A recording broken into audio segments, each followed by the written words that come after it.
Hello, you sentient ball of stardust.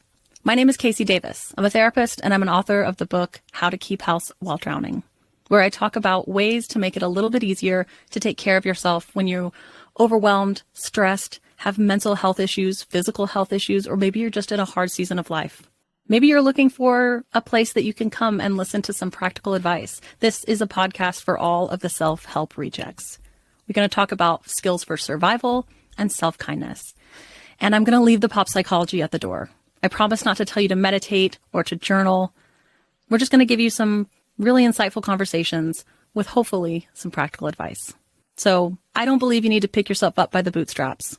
I don't want you to just try harder, and I don't believe that laziness exists. So join me over on Struggle Care, where we can find compassionate solutions that help us function a little bit better. New on Curiosity Stream. How do you connect a 16th century potato to limitless energy production? Could Napoleon's toothpick have a direct link to a machine that predicts the future? And how can a 1700s conch shell chart a course to humans connecting their brains to the internet? James Burke's visionary series Connections returns for a new generation. Experience all new Connections. With monthly, annual, and bundled plans, find the one that works for you at curiositystream.com. Stoveleg Media, igniting conversation.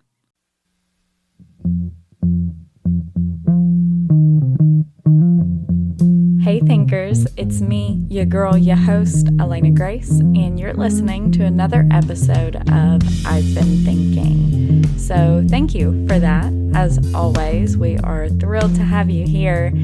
I am just so grateful for your listenership and participation. And during this week of thankfulness here in the U.S., especially, it is our Thanksgiving celebration here, which is what it is. I would definitely recommend, if you don't know a ton about the reality of Thanksgiving as a holiday here in the U.S., I would definitely recommend going and checking out last year's Thanksgiving episode. It was called Truthsgiving. I can't remember off the top of my head what episode number that was, but November of 2021, Truthsgiving episode. It was really thoughtful and well-researched. Now, today's episode is a little bit of a different vibe. I didn't do a historically inclined episode this year. I don't know, just wasn't in the mood for it, to be honest.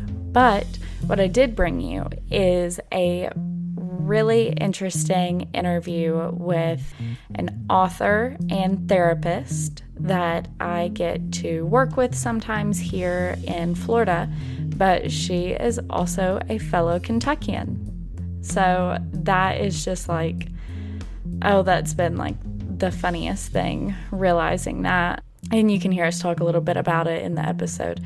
But Eliza is her name, and she is here today to talk to us about the series of books that she wrote to help young people, specifically like around middle school-ish age.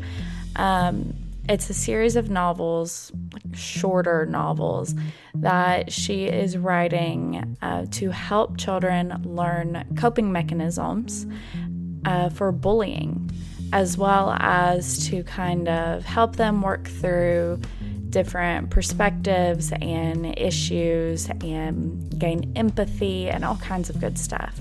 So these are really awesome books. Eliza is very thoughtful with how she goes about each and every one of them, and she really draws on her own experiences being bullied, as well as what she has learned as a therapist and how she has grown and developed and seen other people grow as well. So really interesting, and again, really thoughtful. We talk about the books, we talk about some of the coping mechanisms that she discusses, or that she kind of shows in the books. We talk about our own experiences with being bullied in school. So I really hope that you guys enjoy.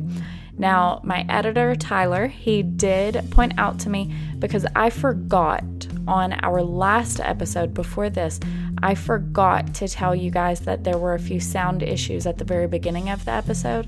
So I'm getting like messages, people saying I thought my headphones were broken, but it was just in the episode. And I'm like, oh crap, I forgot to warn everybody, right? Because normally I do if there's a sound issue. So because of that, and because Tyler reminded me this time, this is me telling you, just a few times randomly throughout the episode, her sound kind of cuts. That's just the nature of the beast when you're doing remote recording of episodes. But the content is good, the episode is interesting, and Eliza's contributions are really, really wonderful and thought-provoking. So, with all that being said, here's Eliza.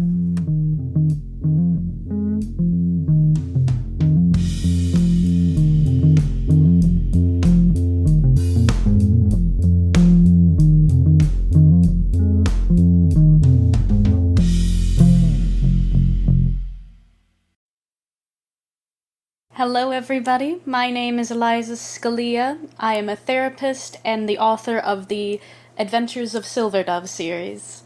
And Eliza and I met at the art gallery that I manage here in Florida. She is one of our local artists there, but funny enough, she's also from Kentucky. Yep, bit ironic. Right? Like, the world is so small, honestly. And you and I even both went to Eastern Kentucky University at one point or another. So that was just hilarious to me when I realized I was sending her an email one day for something at the gallery. And I was like, hold up, this is an Eastern Kentucky University email address. So that was so crazy to realize that. It truly is a small world. It really, really is. And the more you travel and go around and meet people, obviously, the smaller and smaller it gets.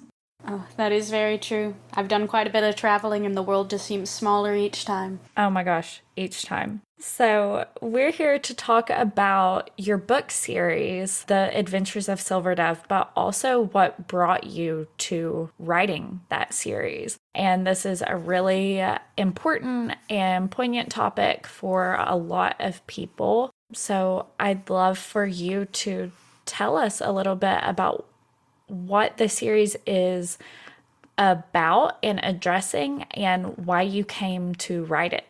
Well, the Adventures of Silver Dove series is a children's chapter book series all about superheroes as well as bullying. The way that the bullying is brought out in the series is that the main villain, he is called the Crow. He has multiple powers, but his biggest one is that he can give other people superpowers. And so he decides, since I've been bullied and picked on my entire life, I'm gonna make that stop for everybody by making everyone so afraid to pick on each other that it'll stop. So he gives superpowers to the other bullied kids so that they can get revenge. But he's the villain of the series, the one that gives these kids these superpowers? Yes. Yes, he definitely is.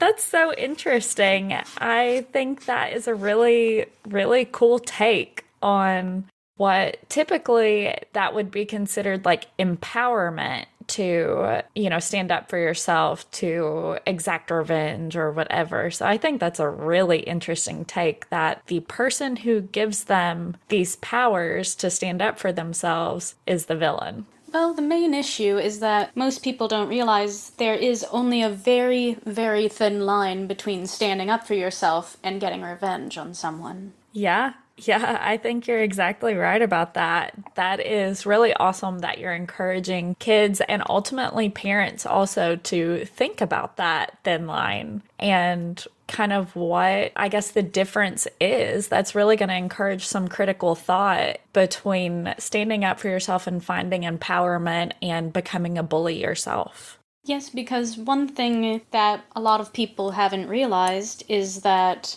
the times when he gives these people superpowers is actually a metaphor for something. It is a metaphor for school shootings and other events like it. Okay. Because if you stop and think about it, they're suddenly being given some kind of power that can be violent towards others, same as if a school shooter picks up a gun and decides to bring it to school. And that has now become a very common thing within our culture. For example, when I was first growing up, my generation was the first ones to start having active shooter drills. Right. Yeah, I'll never forget those. Yeah, and thing is that as the series goes on, they start having something nearly identical to those within the series, since this is set in a public high school. Oh, interesting. I love how vague you're keeping it, too. Yep, in this they call it a crow drill. A crow drill. I did it exactly the way that I remember we did our active shooter drills. So they all just had us lock the door, just go into a corner all in a group huddle, and just stay there and wait quietly. Right. And just like when we did that in school, the kids in the series make fun of it. It's like, you can hear them whispering to each other,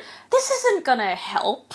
This is just making it easier." Right. And they even mention this as well, is like, they're just trying to make us feel safer when we already know we're not. Oh, that's so interesting that you brought that very specific memory for so many of us and you put that into the book in that way. That's really interesting. Okay, I'm super, super excited to get more into those and maybe even read one myself because I've not actually read one like all the way through. I've read bits and pieces, you know?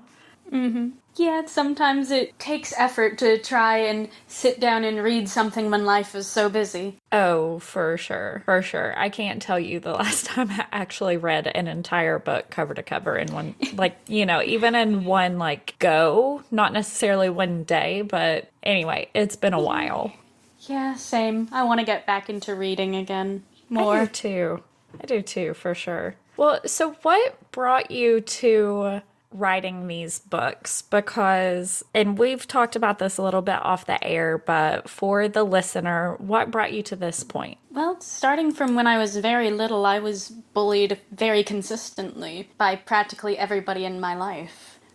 Even a few teachers on a couple occasions, which was extremely disheartening. Yeah. And I always loved superhero stories, even before they became popular in media. When these people first get their powers, usually younger people in school, they immediately start doing the right thing, going and being a vigilante, all that. My first thought seeing that was, I'd get a little bit of vengeance first. I'd still do that, but I'd want to do something for myself first. And that's kind of where the idea of the crow comes in, because he's sort of based on how I felt during that time. And Silver Dove, since you see both of their perspectives, she is how I view things now that I've experienced it and gotten through it. That is really, really awesome to provide both of those perspectives because I think that is something that we so often struggle with. The realization that one day we might feel differently about something after having experienced it already, if that makes sense. Yes, because that I am a therapist, and what I wanted to show is a healthy mind who has worked through their issues and one who is still going through it, so that you can see both perspectives. Yeah, that's awesome. I know that I was bullied pretty badly in elementary school, but also definitely in middle school and high school. And at the time, I didn't have the resources nor the perspective to get through it. And that's not something that I really blame anybody for. I just didn't really know what to do with it, you know? And my parents did the best they could for sure. And they tried as hard as they could to help me through it. But only as an adult, really, did I realize one, kind of the extent, but also the fact that it wasn't as lasting as it felt in the moment. Like it wasn't going to last for the rest of my life, you know? But in that moment, when you're in a small town at a small school being bullied by like half the people you know, that feels like a very forever kind of thing. And luckily, I did get through it, and I did have some good friends. Very few, but I had a few good friends, and they helped me the best that they could, and my parents helped me the best they could, and I got through it. And then I realized the world is so much wider than what I was experiencing in that moment, and that there are so many better people, and people who accept you, and people who love you. Even when you're being a shithead, they love you, because those are the people that you want to be around, not the awful, miserable people that want to make your life miserable because theirs is. So anyway, that's my little soapbox for the moment. But I am so grateful that you're taking your experiences and you're showing people those two perspectives and kind of hopefully giving them coping mechanisms to get through them. Yes, because one thing that I wanted to show is that there are coping mechanisms being used, but I tried to put it in a more subtle way so that it's not completely in your face. But the boy who is the crow, his name is Luis, he starts becoming more interested in art. And he is actually best friends with the girl who is Silverdove, they just don't know it. Oh, how funny. And she actually encourages him in his art. She wants to help him feel better. And it actually does build his confidence. That's awesome. Yes, and thinking back to something you said earlier, that it's hard to see past the moment when you are stuck in the bullying, there are a couple reasons why. For the human mind, we are not designed to think in long term. We're designed to think here and now, or what I can do in this moment. That's why a lot of people find it very difficult to plan ahead for, say, retirement or whatever, because they can't truly imagine themselves there. And also, humans are known as social creatures, meaning that, like horses and wolves, we want to be in a group. We would go insane if we were trapped by ourselves with nobody to communicate with. And if the group is against you, or seems to be, that can be very maddening. Yeah, that's really interesting. And that's awesome that you were able to take your education and perspectives as a therapist and turn them into these books to hopefully provide that kind of insight and help to children, and especially children who maybe they can't afford therapy or they don't have the support system to give them therapy in one way or another, but they can afford this. You know, your books are, I think, like $15, $16. They can afford that book. Oh, they're actually a lot cheaper than that. Oh, well, perfect. Love Because that. I want everybody to have access to it. I love that about you. So, do you think that without having wait, pause. Did you follow this track as a therapist because of your experiences as a young person? So are you asking why I became a therapist, and Yes. is this my reason? Yes. Okay. Well, for me, my reason for becoming a therapist is that growing up, I used to have panic attacks quite often, but I didn't know what they were, and nobody ever really explained it to me. I didn't have therapy, and so I had to figure it out on my own. And I don't want anybody to go through that. I very much relate to that. I was experiencing depression at one point in college. I didn't know that's what it was. I was talking to my mom one day about it, and she said, "Elena, I think you're depressed." I was like, why? I didn't think I could be. Like, I didn't think I had any reason to be depressed. And she was like, you don't have to have a reason. You just can be. And so I'm really grateful that even though my parents didn't always tell me, for example, that my family has a history of anxiety, they didn't tell me that until after I was diagnosed with anxiety and was medicated for it. So at that point, my mom was like, oh yeah, your aunt has that too. I was like, that would have been great to know. And then eventually, like, it all kind of made sense. But, without knowing that my family had that history of mental illness to one degree or another, I felt like I wasn't allowed to have it myself, and I felt like I didn't have a reason to. But they've been so supportive in spite of, not telling me that I had basically a predisposition to it.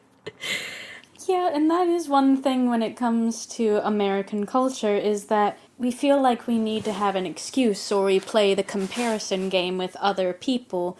It's like, well, I can't be depressed, that person has it a lot worse than I do. But it doesn't matter about that person, what matters is you. Yeah, you're exactly right. You're exactly right. And something that I've seen a lot recently on Facebook is people sharing this little quotation, whatever, and it says something along the lines of the same pressure that hardens the diamond crushes the coal, or something like that. It's something along those lines. And basically what it means is what you're going through might make you stronger, but it might ruin somebody else. And it might be the same exact thing, but it is entirely dependent upon who that person is and not what they're going through, like specifically. So it's just, it's something that might seem easy and normal to you might be the end of the world to somebody else. And that's not a bad thing, but that's just how it is. That is very true. And what may hurt you, that would be fine with them. Exactly. It's all a matter of perspective.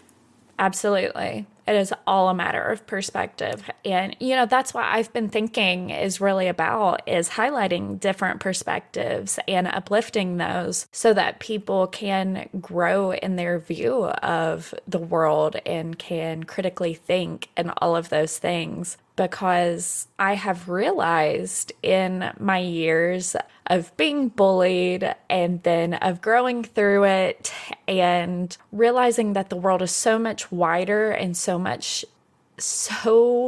different than how I thought it was, that if I had known a lot of these things, I might have been a different person sooner. Yeah.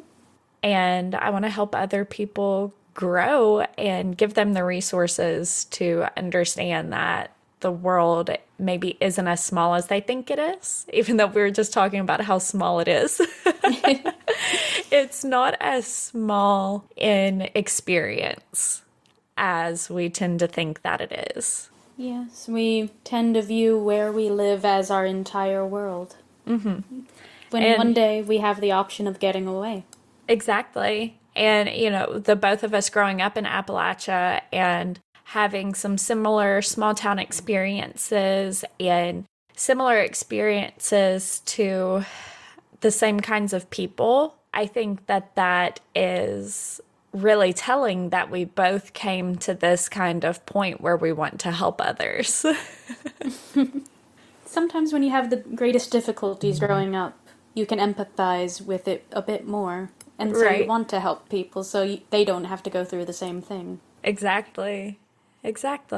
So you said that you became a therapist because you realized ultimately that you were having panic attacks and feeling anxiety and you didn't know what that was. So at what point, I guess, did you decide that you were going to start being an advocate for bullying and for coping with that? I guess it sort of came when I started getting the idea for these books, because it kind of happened all at once. My first idea came with the idea of what the crow is. Just somebody trying to give people vengeance. Because that's what most people want in life. But it never really gives us what we truly desire. We just think it does. Right. Like, I've done a few things simply for petty vengeance, but it didn't really make me happy in the end. Right.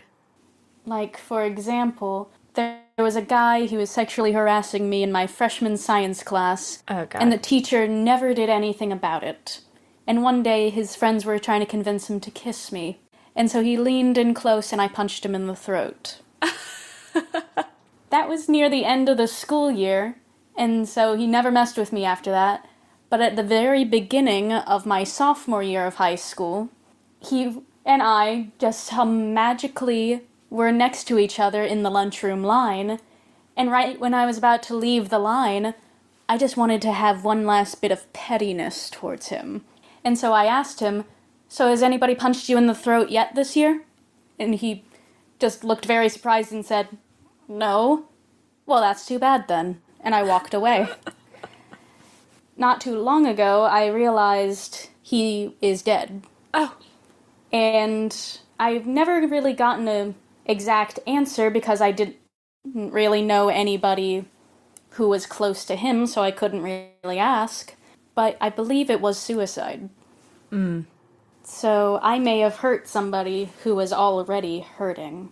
Yeah, that is really hard to realize, I think, that the people who hurt you tend to be hurting themselves as well. And it's so hard to have that perspective of, this person might be doing something really awful to me, but what if they're doing it to try to cope with their own pain?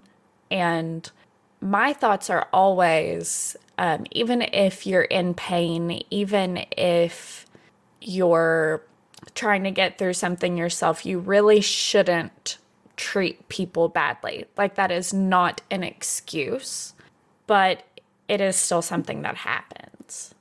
I tried to illustrate that in my books as well, because there are a lot of nameless faces that do bully a lot of the people there, but there are two main bullies within the series.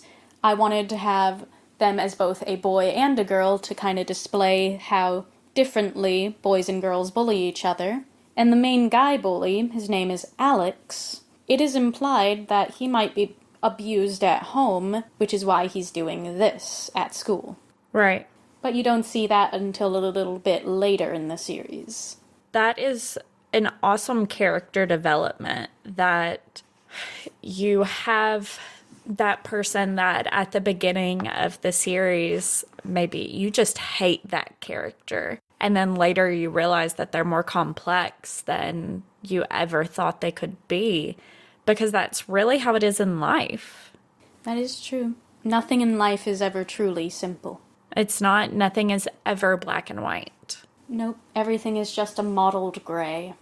That's so true. So true. Yeah, for him, Alex, he is seen as this very horrible person, but nobody ever wants to mess with him back, because everybody seems to love him and hate him at the same time. Oh, that's so interesting. Yes, because that's kind of the dynamic I saw with a lot of the bullies I saw in school. For example, there was this one guy in my English class, I think my sophomore year of high school, and everybody would laugh at whatever he said when he was bullying somebody, because I guess he did have a few good wisecracks in there, but nobody ever really liked him that much.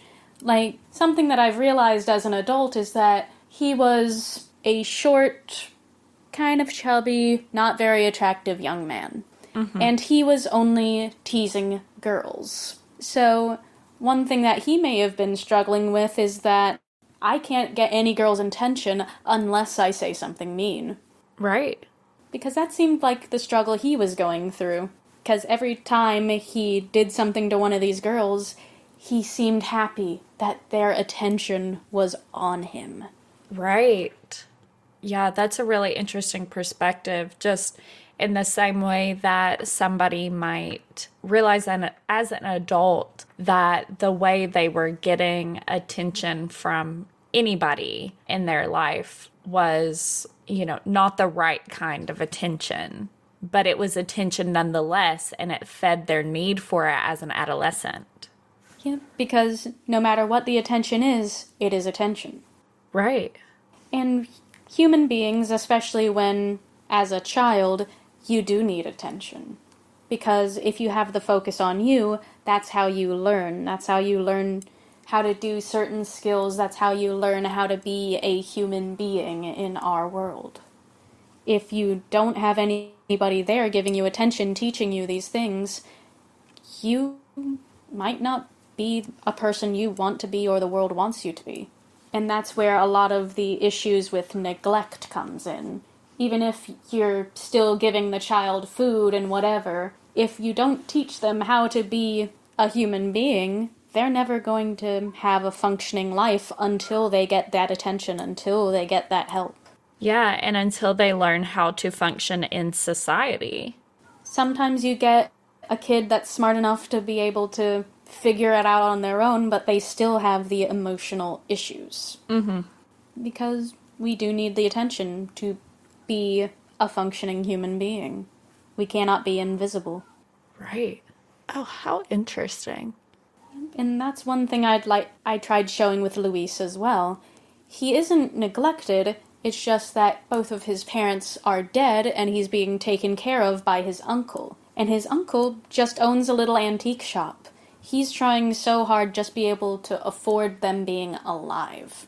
He doesn't have time to give the attention he needs. Right. And when it comes to Luis, the characters learn how to use their superpowers from different people. They get their powers from these magical pins that they wear. Columba, who is Silver Dove, her grandmother had the pin before her, so her grandmother teaches her. Luis, he just gets his randomly, and so the person teaching him isn't even a person. It is what's called the guardian of the pin, which is a talking crow named Shadow. And for him, Shadow becomes a surrogate mother. She helps him become a better human being, teaching him what he needs to be. Okay, very cool. And me being a therapist, one thing I did with Shadow is that when she talks, a good portion of it is designed to sound like a therapist. Even cooler. Yep, because she's one of the few people in his life that makes him question a lot of the things he does. Makes him question, makes him think critically, and makes him kind of realize that his actions aren't always going to get him what he thinks they are. Exactly. But just like with human beings, we have what's called cognitive distortions, which I can go into about a 20-minute discussion about. But the simplest way to explain it is human beings lie to themselves. Yeah. There are many kinds of cognitive distortions, but they all can be summed up as you lying to yourself. And so with Luis, he keeps making up these excuses for himself to continue his behaviors, just as we all do. Like, he sees the people he transformed, once they are their regular selves, they start improving. He thinks that's because he helped them. But no, it's because Silver Dove helped them. Is that the same kind of idea as cognitive dissonance? Very similar, yes. Okay. So very, very similar. Okay. Because I have heard definitely of cognitive dissonance. I had not yet heard of cognitive distortions. So very interested in that. I'm going to look more into it. Do you want to give us like a super quick explanation of what that is? Well, I guess there are multiple kinds of cognitive distortions, and some of them can be you just see somebody looking at you a certain way, and you start making up stories in your head about what that look meant. You tell yourself that it means something, when that person could have just been looking at you. So you could take it in a negative way, or just be lying to yourself. For example, let's say a guy sees a girl glance at him at a coffee shop. He can either take it in a positive way, like, oh, is she interested in me? I mean, she was looking at me. That might be something. Or he can take it in a negative way of, oh, she was looking at me because she's probably laughing at me in her head. She thinks I'm ugly. She would never go out with somebody like me. When in fact, that girl could have just been looking at something right behind him. Right. I literally do this all the time. It's one of the more common cognitive distortions. I literally do that all the time. Or I catch myself like zoning out. Maybe I'm disassociating at the gym or something, and I'm completely zoned out. And I realize I've been staring, in somebody's direction or right behind their head. And I'm like, oh my gosh, I hope that this person does not think that I'm like interested in them, or that I think they're ugly, or whatever it is. I'm like, I hope this person doesn't feel that way. Yeah, it is a delicate balance of helping people not feel bad about themselves, even if you don't know them. Right.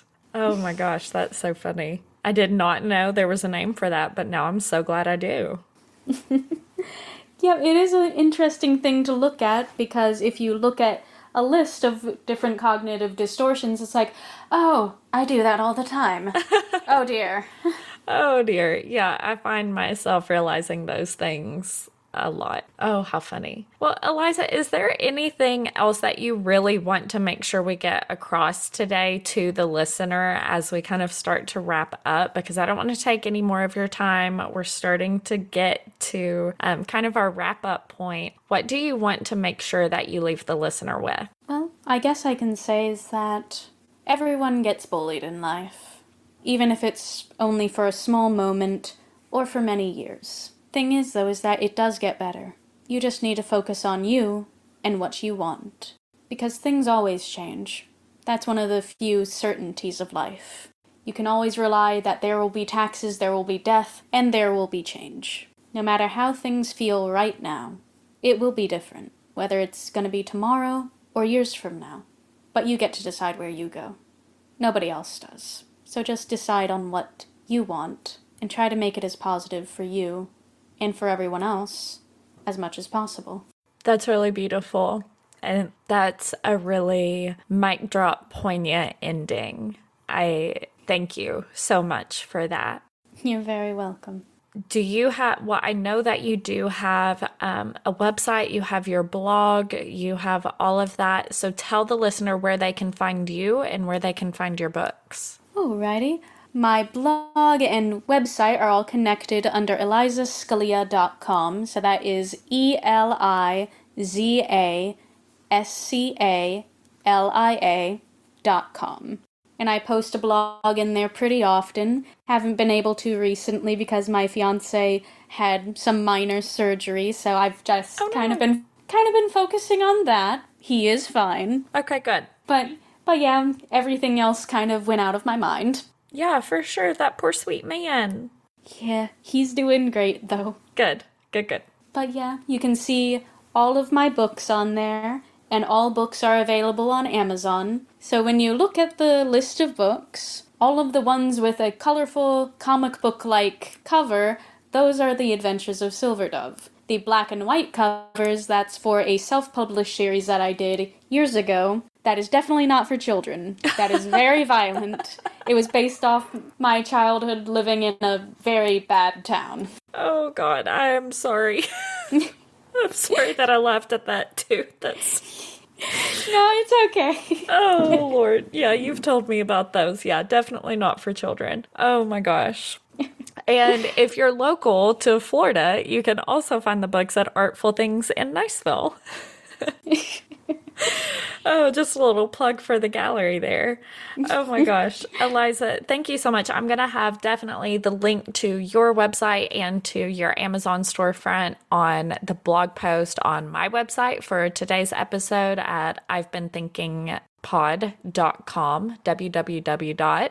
And there will be a link to that post in the show notes for today's episode too, okay? Thank you. I really appreciate that. Absolutely. I want to support you in every way I can. And with that, listeners, make sure that you follow along with I've Been Thinking on Instagram at I've Been Thinking Pod. Follow or subscribe wherever you're listening. Give us a rating and a review wherever you're listening. And I'll talk to y'all next time. Thank you, Eliza, so much again for being here. Thank you for having me. Of course.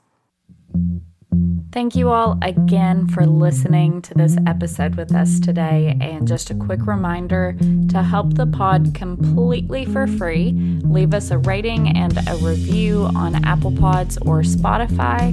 And make sure that you're subscribed or following wherever you listen. Make sure that you follow us on social media at I've Been Thinking Pod on Instagram, I've Been Thinking with Elena Grace on Facebook, and make sure that you subscribe to the monthly newsletter at I'veBeenThinkingPod.com. I've Been Thinking is hosted by Elena Grace Campbell, editing and sound production by Tyler Miller, proudly presented by Stoveleg Media.